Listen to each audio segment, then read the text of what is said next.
terkait dengan window dressing akhir tahun 2024 tadi Pak Mirdal sudah menjelaskan sedikit. Namun bagaimana ulasan selengkapnya Pak terhadap pandangan atau analisa Bapak terhadap potensi window dressing akhir tahun 2024 ini Pak? Ya, kalau kita lihat sih potensi window dressing masih sangat tinggi ya, Bu Nia dan juga sahabat investor.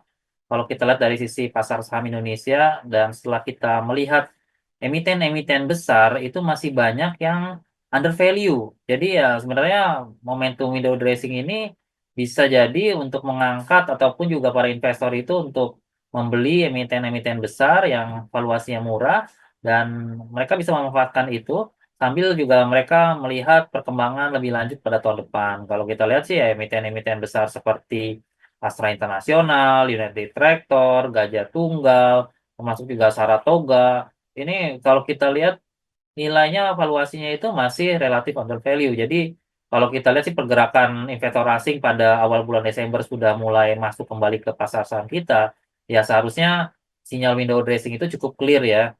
Apalagi nanti kalau misalkan pada tanggal 19 Desember The Fed memutuskan untuk menurunkan suku bunga Fed Fund Rate-nya. Tentu ini akan memberikan sinyal yang cukup bagus juga ya buat pasar saham emerging market seperti Indonesia. Plus ditambah lagi juga kalau nanti juga Bank Indonesia melakukan kebijakan penurunan suku bunga. Tentunya emiten-emiten seperti sektor properti, emiten sektor perbankan, ataupun juga otomotif akan semakin menarik ya. Dan tentunya ya kita sih memang melihat pada sesi menjelang libur panjang, kemungkinan ya IHSG malah akan terus mengalami penguatan dan ini yang kelihatannya akan menjadi pertanda dari langkah window dressing yang akan dilakukan oleh para investor besar. Mungkin dari saya sih lihatnya seperti itu sih Bunia dan juga sahabat investor.